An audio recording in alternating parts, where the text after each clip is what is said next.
Saudara, Anda menyaksikan segmen Kompas Bisnis bersama saya, Mario Sarong. Realisasi investasi yang dibanggakan Presiden Prabowo Subianto bahkan naik lebih dari 11% dari tahun lalu. Ternyata justru diiringi penyerapan tenaga kerja yang melorot. Realisasi investasi asing juga menyusut, bahkan terendah sejak 2024. Inti-intinya kita berada di jalan yang benar. Usaha untuk membuat seolah-olah Indonesia dalam keadaan susah, Indonesia dalam keadaan gelap, Indonesia ekonomi gagal, itu saudara-saudara, itu adalah upaya menurunkan semangat kita, dan itu tidak benar, saudara-saudara sekalian. Saya diberi laporan oleh Menteri Investasi, bulan ini sudah mencapai target yang ditetapkan oleh APBN tahun lalu. APBN 2025 kita sudah mencapai target bulan Agustus ini, 4 bulan sebelum akhir tahun sudah mencapai.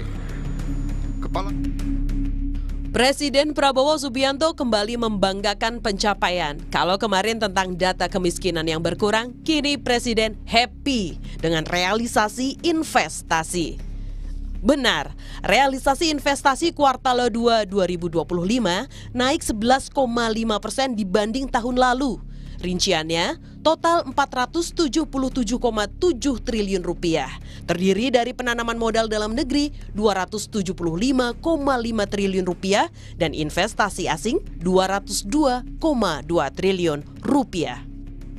Selamat Pak Presiden Prabowo. Namun, Kompas Bisnis menemukan data yang sangat menarik di paparan Kementerian Investasi, Hilirisasi, dan BKPM. Data berikut seharusnya jadi alarm yang membuat Pak Presiden tak boleh terbuai. Data apa itu? Jawabannya adalah realisasi investasi versus serapan tenaga kerja. Investasi kuartal yang sama tahun lalu boleh saja lebih kecil, yaitu 428,4 triliun rupiah. Tapi lihat, angka serapan tenaga kerjanya tinggi sampai 677 ribu lebih. Bandingkan dengan kuartal 2 tahun 2025, realisasi investasinya lebih melesat, yaitu 477,7 triliun rupiah. Tapi serapan tenaga kerjanya justru melorot, turun ke 665 ribuan. Pak Presiden Prabowo, Kompas Bisnis tunjukkan data lain lagi, yaitu realisasi investasi asing. Angkanya terus melandai sejak awal tahun 2024. Bahkan, realisasi kuartal 2 yang dibanggakan asing berada di titik terendah, yaitu 202 triliun rupiah. Kita lihat memang tidak bisa dipungkiri geopolitik yang meningkat ini tentunya mempengaruhi sekarang investasi di seluruh dunia. Dan alhamdulillah kalau kita lihat di saat geopolitik yang sedang tinggi ini, para investor domestik atau lokal ini mempunyai kekuatan yang besar. Dalam rangka apa? Dalam rangka mereka juga ingin meningkatkan perannya berinvestasi di Indonesia.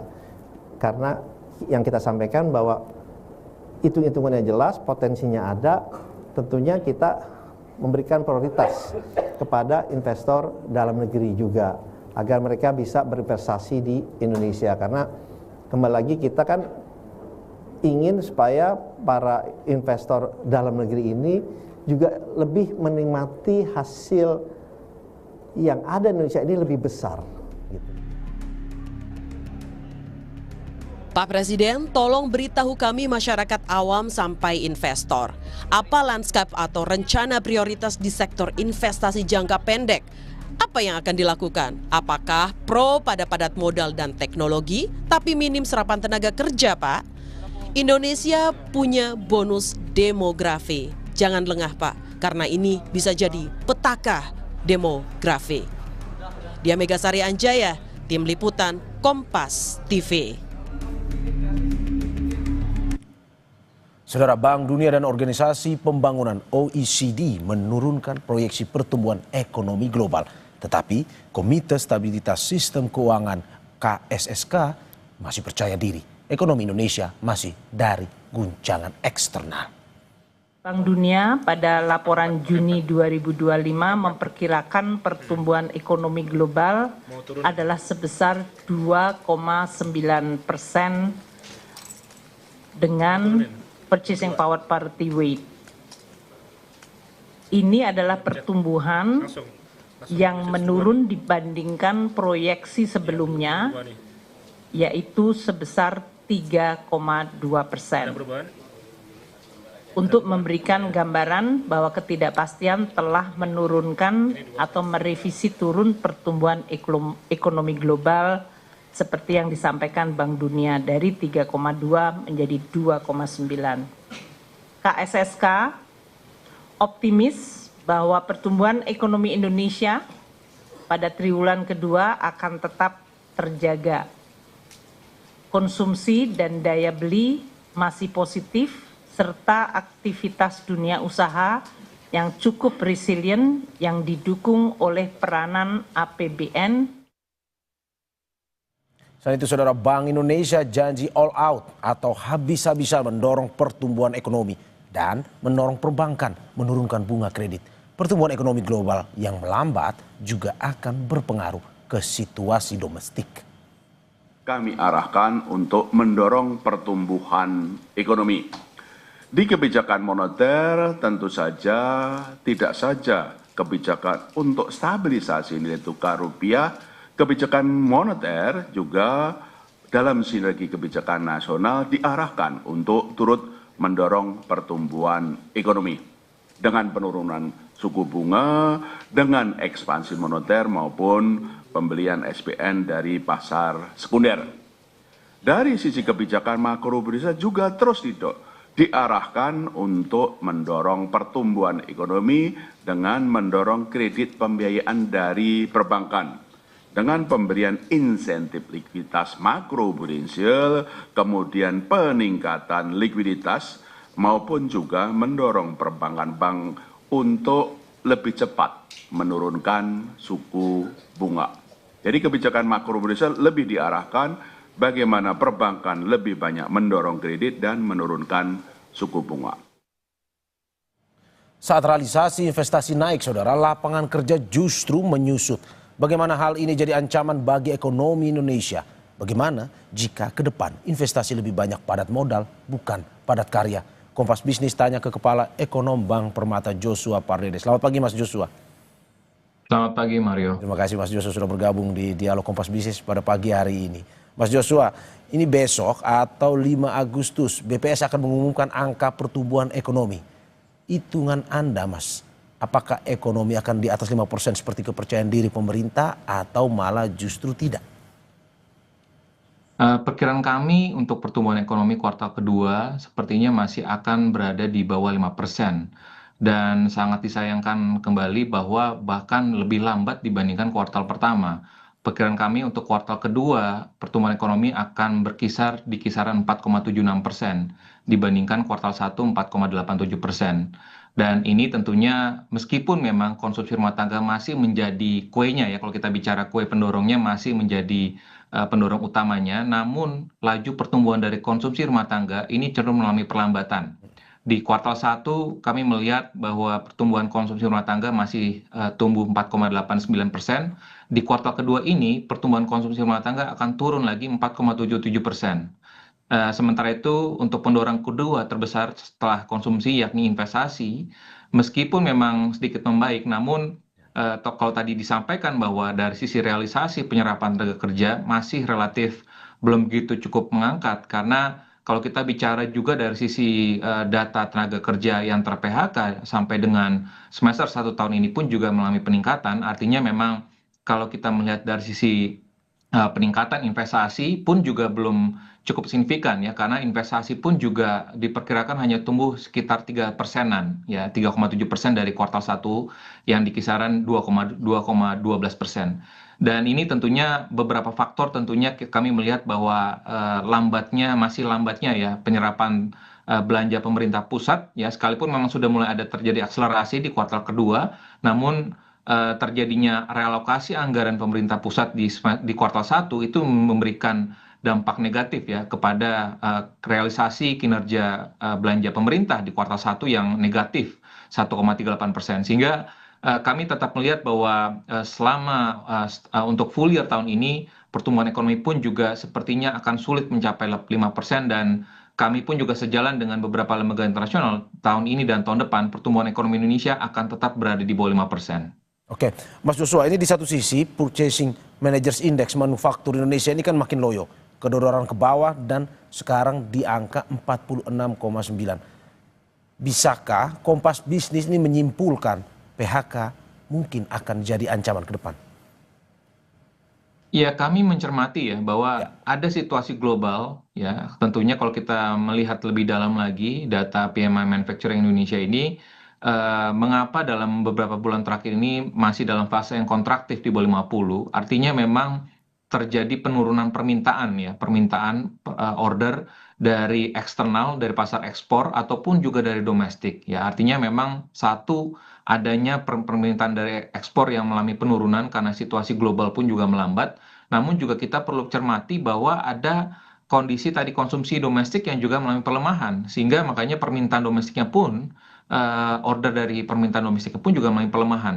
Sehingga itu terkonfirmasi sebenarnya terindikasi dari data-data tenaga kerja yang ter-PHK, meskipun memang kalau kita melihat kemarin beberapa waktu yang lalu pun juga sempat Kementerian Tenaga Kerja mengatakan bahwa belum akan mempublish ya data bulanannya karena dikhawatirkan akan memberikan sentimen yang tidak membangun, karena datanya kami menduga ini menunjukkan bahwa tren PHK cukup meningkat ya, karena tadi kami melihat bahwa misalkan tarif dari Trump itu cukup mempengaruhi beberapa sektor industri padat karya seperti misalkan tekstil, garment, alas kaki, furniture, itu kan semuanya berkaitan dengan industri padat karya. Belum lagi kalau kita bicara dengan beberapa sektor teknologi, misalkan e-commerce pun juga sudah menunjukkan tren PHK di sana. Jadi artinya kami tetap melihat bahwa dalam hal investasi dan juga dalam hal aktivitas manufaktur, kedepannya ini tentunya akan sangat bergantung lagi bagaimana akselerasi dari spending pemerintah untuk bisa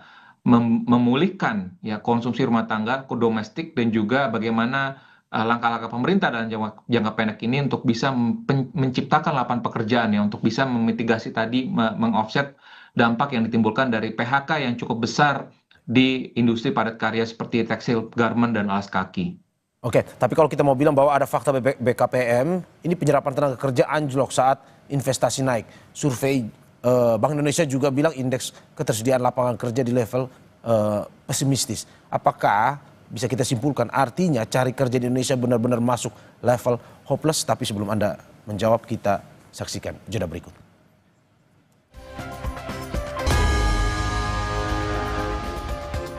Saudara, terima kasih masih di Kompas Bisnis bersama saya Mario Sarong dan juga Kepala Ekonom Bank Permata Joshua Pardede. Mas Joshua, tadi kita sudah menyinggung terkait dengan fakta BKPM yang bilang penyerapan tenaga kerja anjlok saat investasi naik. Ini didukung survei BI juga bilang indeks ketersediaan lapangan kerja di level pesimistis. Apakah artinya dari kesimpulan yang bisa atau analisis yang Anda bisa sampaikan, ini cari kerja di Indonesia benar-benar masuk level hopeless? Iya, bisa kita simpulkan seperti itu ya. Dan kalau kita lihat secara umum, ini kondisinya cukup struktural. Artinya kalau kita bilang produktivitas perekonomian kita ini dari waktu ke waktu makin memburuk ya. Artinya kalau kita lihat zaman 20 tahun sebelumnya, pada saat kita masih mungkin zaman-zaman era kita pertumbuhan manufaktur kita masih cukup tinggi, kita bisa menyerap setiap 1% pertumbuhan ekonomi kita itu bisa menyerap 500.000 tenaga kerja baru. Namun dalam kondisi saat ini sepertinya penyerapannya hanya kurang dari 200.000, bahkan mungkin sekitar 100.000 hingga 150.000 tenaga kerja baru.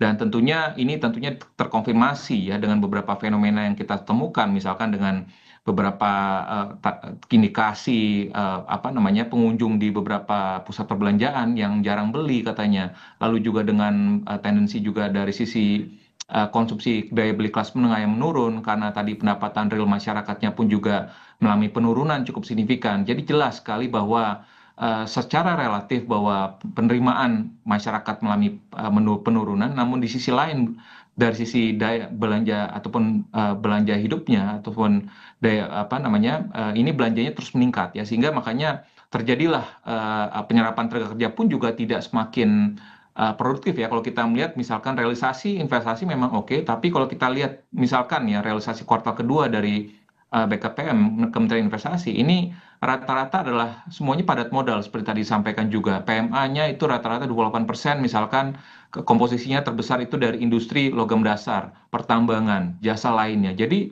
PMDN-nya pun juga sama, transportasi pergudangan, pertambangan, dan juga perdagangan. Jadi kurang lebih belum menyasar kepada sektor industri yang bisa menyerap tenaga kerja dalam jumlah yang besar. Sehingga tentunya ini sangat disayangkan sekali, sekalipun realisasi investasi mendekati targetnya, namun kembali lagi kalau kita bicara bagaimana produktivitasnya untuk bisa menyerap tenaga kerja, karena yang lebih terpenting lagi adalah bagaimana agar tadi masyarakat ataupun masyarakat Indonesia itu bisa bekerja, karena ujung-ujungnya ingin mendapatkan pendapatan tanpa adanya mendapatkan pekerjaan dan juga mendapatkan pendapatan, tentunya investasi itu saya pikir tidak akan bisa berdampak secara real ya kepada perekonomian ataupun masyarakat kita. Oke, tapi bagaimana kita melihat dampak rentetan ini? Ini cari kerjaan susah satu, inflasi naik karena harga bahan pokok mahal selanjutnya. Daya beli seakan dibuat babak belur. Ini akan seperti apa kondisi ekonomi ke depan nih dari analisis Anda? Ya, yang tadi seperti kami sampaikan ya, bahwa kami sejalan dengan proyeksi pertumbuhan ekonomi dari berbagai lembaga internasional bahwa tahun ini dan tahun depan pertumbuhan ekonomi akan berada di bawah 5%. Dan tentunya ini kalau tidak ada langkah-langkah yang strategis dari pemerintah, dalam hal ini bagaimana pemerintah bisa membuka lapangan pekerjaan dalam jumlah yang besar dalam waktu dalam jangka pendek ini tentunya akan bisa berdampak negatif ya kepada pengangguran, kemiskinan yang sekalipun memang kemarin data BPS menunjukkan penurunan ya, namun kalau kita bicara kenyataan di lapangannya sendiri ya, ini masih mengindikasikan bahwa terjadi penurunan kondisi tadi ya, daya beli masyarakat, dan eksesnya sudah kita lihat bersama ya, bagaimana kalau kita lihat bagaimana pinjol ilegal, judi online, ini tentunya ini sudah sangat nyata kita temukan di lapangan. Artinya pemerintah tidak bisa tutup mata ya dengan ekses dari penurunan daya beli kelas menengah tersebut ya. Dan kalau kita lihat juga misalkan program MBG yang digaungkan oleh pemerintah, akselerasinya pun juga penyerapannya pun juga belum cukup optimal. Jadi kalau memang pemerintah menargetkan ataupun mendorong MBG ini bisa menjadi salah satu driver penggerak pertumbuhan ekonomi dalam jangka pendek ini, harapannya bahwa spending untuk ataupun belanja dari MBG ini bisa ditingkatkan lagi. Dan kembali lagi kami tekankan lagi bahwa investasi pun juga ya, dengan relokasi anggaran pemerintah pusat di awal tahun ini, dampak negatifnya jelas sekali bahwa pembangunan infrastruktur ini pun juga dengan adanya perlambatan pembangunan infrastruktur, jelas sekali bahwa pertumbuhan ekonomi kita pun juga tidak bisa terangkat. Jadi artinya pemerintah kembali lagi perlu menyasar ataupun memberikan skala prioritas kepada belanja-belanja yang produktif gitu ya, dan juga kembali lagi bagaimana stimulus fiskalnya pun juga diarahkan bisa mendorong lebih cepat lagi, karena sekalipun suku bunga acuan Bank Indonesia sudah turun, tapi kembali lagi fiskal lah yang menjadi pendorong utama ya. Tanpa adanya selama kalau kita lihat rekening pemerintah di Bank Indonesia masih tetap tinggi, artinya dananya tidak akan muter di masyarakat ya. Artinya tentunya kembali lagi ini akan bergantung lagi kembali lagi bagaimana spending dari pemerintah ini akan bisa mempengaruhi pertumbuhan ekonomi Indonesia ke depannya. Oke, kalau kita lihat ini di lain sisi ini bunga kredit bank masih saja belum turun. Meski Bank Indonesia sepertinya sudah all out dengan potong BI rate 3 kali sejak awal tahun. Dari analisis Anda, berapa penurunan bunga yang match untuk mendukung ekonomi agar lapangan kerja tercipta ke depan? Ya, secara teoretikal sebenarnya suku bunga kredit perbankan itu biasanya akan mengikuti ataupun menyesuaikan sejalan dengan penurunan suku bunga Bank Indonesia. Namun itu kondisinya akan bergantung lagi bagaimana kondisi likuiditas perbankan, yang tadi sangat dipengaruhi bagaimana seberapa cepat akselerasi spending pemerintah ya. Kalau tadi rekening pemerintah di BI masih relatif tinggi, tentunya nggak akan bisa nyampe ke masyarakat. Yang kedua adalah bagaimana kondisi risiko kredit ya, risiko kredit perbankan yang sudah mulai mengalami peningkatan, khususnya beberapa segmen bisnis seperti UMKM itu NPL-nya masih relatif tinggi. Sehingga ini perlu juga harus dicatat bahwa transmisi ataupun penyesuaian suku bunga kredit akan terus berlangsung, akan bekerja, tapi tentunya akan ada waktu penyesuaian atau time lag-nya, ya. Dan tentunya kembali lagi dalam hal risiko kredit, ya, selama perbankan melihat ada terjadi peningkatan risiko kredit karena tadi ya perbankan juga melihat bahwa ada penurunan daya beli, lalu juga PMI manufacturing pun juga mengalami masih dalam fase yang kontraktif. Sepertinya perbankan pun juga berhati-hati ya dalam penyesuaian suku bunga dan juga dalam hal penyaluran kreditnya, karena pada akhirnya ini akan sangat mempengaruhi nanti kinerjanya ke depannya dan juga portfolio kredit perbankan ke depannya. Sehingga tentunya kembali lagi ini sektor industri perbankan pun juga akan sangat dipengaruhi kembali lagi oleh ujung-ujungnya fiskal pemerintah untuk bisa mengakselerasi pertumbuhan ekonomi. Jadi bukan moneternya tapi justru adalah fiskal pemerintah yang menjadi ujung tombak dari perekonomian kita. Oke. Terima kasih Mas Joshua atas apa yang disampaikan. Semoga bisa memberikan masukan kepada pemerintah terkait dengan solusi bagi para pencari kerja di Indonesia. Terima kasih sekali lagi Kepala Ekonom Bank Permata Joshua Pardede atas apa yang disampaikan. Sehat-sehat selalu, Mas. Terima kasih.